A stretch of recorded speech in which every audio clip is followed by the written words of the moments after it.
Hi Aquarius, happy early birthday to those of you celebrating January, and welcome back to the Astrology 33 channel. This is your January 2022 love reading, and I hope you guys are having a good holiday season and you have a happy new year.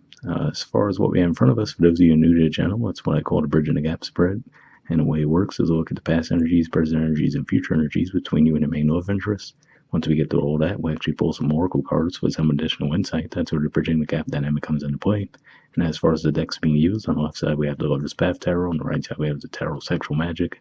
And also keep in mind it's a general reading, so I'm going to be referring to the cards on the left as your energy and the cards on the right as the other person's. If you feel like it's the other way around in your situation, then definitely trust that. Alright, so with all that out of the way, we'll get started. Past energy on your side, we have the Princess of Arrows, which is the equivalent to the Page of Swords, and the Eight of Staves, which is the Eight of Wands, basically. So, looks like this is saying in the past you might have been nervous around communicating with this person, but I feel like you might have overcome that and actually started to communicate with them. For some of you, this might have been primarily through social media. But yeah, it looks like there was an effort on your part to communicate with them. This might have even been someone that you were friends with, but you might have started to flirt with the idea of taking things to another level with them. So you might have started to increase the flirtation with them. And timeline-wise, this might have happened at the beginning of Sagittarius season for some of you, but obviously it could have been before that for others. Past energy on their side, we have the Lovers. So this is the major arcana card for Gemini. So could just be saying that it might have seemed like they had multiple options at the time, but at the same time, I feel like they also probably felt that attraction with you too, especially given that for you guys, Gemini energy is your fifth house, romance, creativity. So they might have felt a draw as well. Or at the very least, this is saying that they knew that that was how you felt about them.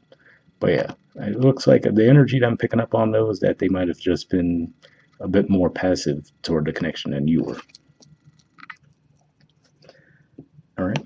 Present energy on your side, we have the Five of Arrows. So this is actually Aquarius energy right here.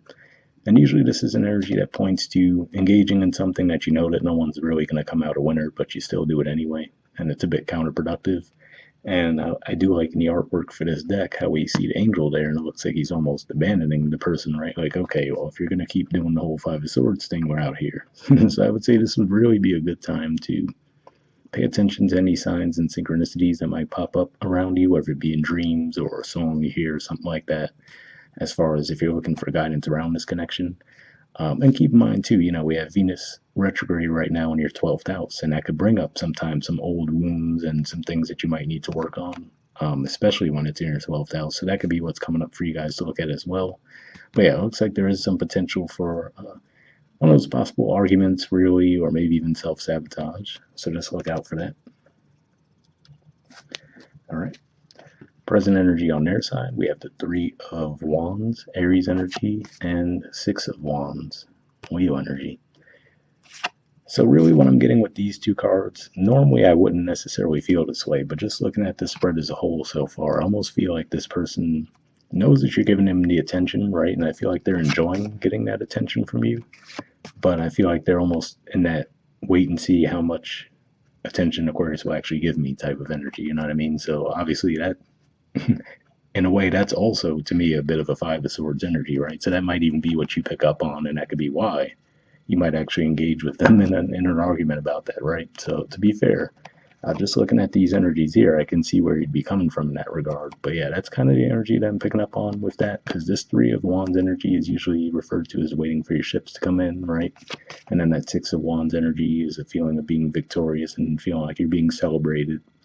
So I feel like this is saying that really they're just taking all the attention that you're giving them, but not really reciprocating much from what I'm seeing, at least as of right now. All right, future energy on your side, we have the Ten of Staves. So to me, the way I'm kind of seeing this is to say that you probably still feel that passion for this person, but you might start to feel like it's almost a burden at this point, right? Like almost well, in the future anyway, you might feel like, okay, yes, I still have these feelings for this person, but I almost wish I didn't, right? Or maybe I almost wish that I did just leave it as a friendship and that's it. But yeah, if nothing else, could just be saying that you just have a lot going on right now too. And future energy on their side, we have the Six of Pentacles. So this is Taurus energy here. So yeah, I feel like this is saying that they will actually put in the work to put in an equal effort in the future. So that might be something to keep in mind too, right? So before you do feel like you push yourselves too far to where you're putting in too much energy toward the connection, just keep in mind that eventually this person will start to reciprocate too. I hate to say it, but it almost feels like they almost try to push your limits, to see like, okay, how much attention will Aquarius give me before they get to their breaking point, right? Which is obviously pretty toxic. That goes without saying, but that could be how they come across for some of you. But I feel like seeing this in a future position would also say, again, in a more positive sense, like I said, that you shouldn't feel like you do have to overdo it because eventually this person will start to put in their fair share toward the connection as well. All right. Bottom of the deck on your side, we have the Ace of Arrows. So, yeah, this could definitely represent some kind of sudden insight you guys might have gotten. For some of you, this might have already happened, possibly during the Gemini full moon that we had recently. You might have gotten some insight around the situation. If not, there's more lunar cycles to come. There'll be a new moon in Capricorn right toward the very beginning of January, and that's in your 12th house. So if there is some kind of a toxic pattern that maybe you've had to let go of, that would be a good time for that to come up. And then there's a full moon in Cancer that's going to be pretty intense, and that's going to be opposite Pluto in your 12th house, too. So there's definitely some hidden things that could come to light this month, but yeah, that's what I see with that. And speaking of the lunar cycles, on their side, on the bottom of the deck, we have the moon. So yeah, could just be saying that they might be a bit unsure of how they're feeling right now, too. But the one good thing with that is beneath that, we do see the Ten of Pentacles. So yeah, I mean, like I said, take what you will with the information, but like I said, it almost feels like they're trying to see, okay, how far will Aquarius go before they start to put in their fair share, which, like I said, to me, I don't know, that sounds pretty toxic, but at the same time, it could just be saying that they're really slow to make a decision on their end if they want to really put in their energy toward the connection. So you might have to be patient with them at the very least. All right, so moving on to the Oracle cards. First, we'll see what we get from the Moonlight deck here. I did pre-shuffle this deck, but I'm going to be looking for jumpers as far as unspoken messages from you to them, and then from them to you. And if I shuffle for a while without anything coming up, I'll just put the deck down and pull a card, but we'll see if we get any jumpers first.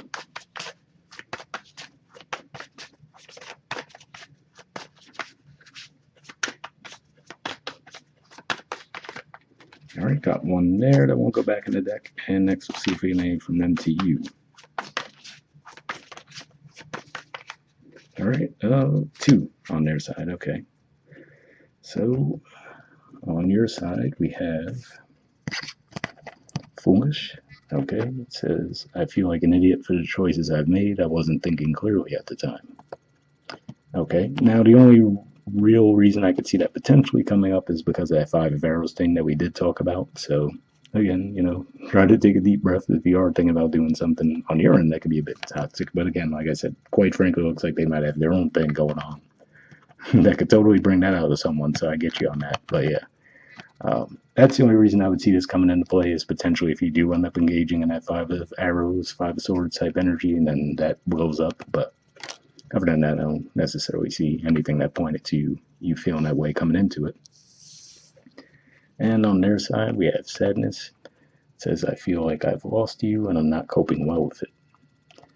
So yeah, I mean, kind of funny because I wonder for some of you if this points to you guys do leave the connection, right? And then all of a sudden they're feeling like, oh, I was enjoying all this attention from Aquarius and now I'm not getting it anymore, So unless there's just a deeper history between the two of you than what I'm seeing in the spread here, and this could have been things that already took place, but let's see. All right, well, we have Karma. It says, my life is falling apart and I'm struggling.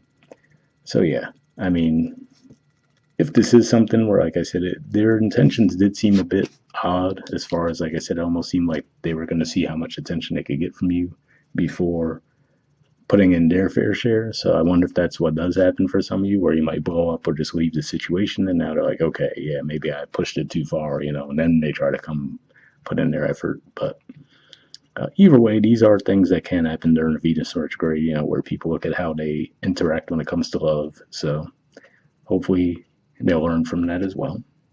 All right, and lastly, we'll pull a card from the Wisdom of the Oracle deck here. And I pre-shuffled this deck as well, but here we're just looking for one card with general advice to wrap up with.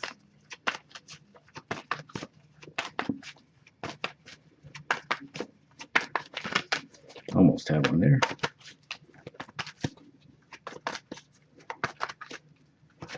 All right, top one. And let's see what this one is. Okay, well, we have Truth Be Told. So that makes me think of the Ace of Swords energy we see on the bottom of the deck on your side. But yeah, there's the artwork, and the number is 14.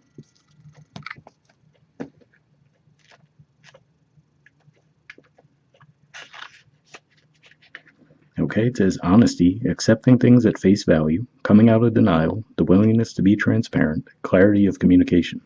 The Oracle's message. There is the truth, which is the essence of a thing, and then there is a truth, subjective according to the philosophy of the adherent or believer. This is not a time for debate about which truth is truer. This is a time when you are called to proclaim your truth out loud and be willing to be transparent, honest, and open in your communication with others and with yourself. Nothing less than surrender to what is, peeling off the layers of denial that kept you tied to an illusion, will set you free. Be authentic and gloriously flawed, and spirit will answer with miracles. So it's interesting reading that because that almost made me think of the moon energy that they have on the bottom of the deck on their side, but hopefully it resonated with you guys as well. All right, the relationship message says people tell you who they are very quickly if you're willing to listen to what they say and pay attention to how they behave. This card calls you to engage in heartfelt, open conversation. It's time to see the truth about what you share with each other and tell the truth about who you are and what you need. No one can do that for you. Remember that your truth is always based on your personality and experience up to now. A higher truth will be found after you communicate honestly and see how doing so has helped you become more attuned to yourself. Don't hold back. Speak your truth and listen. So interesting message there that actually made me think a bit about your general message for January, which that reading is already up if you wanted to look into that for additional insight as well. This does seem to be resonating with you guys. But yeah, we'll wrap up there. Hopefully that did resonate with you. Once again, happy early birthday to those of you celebrating January. And again, I hope you guys are having a good holiday season and happy new year. And I'll see you all next month. All right, bye.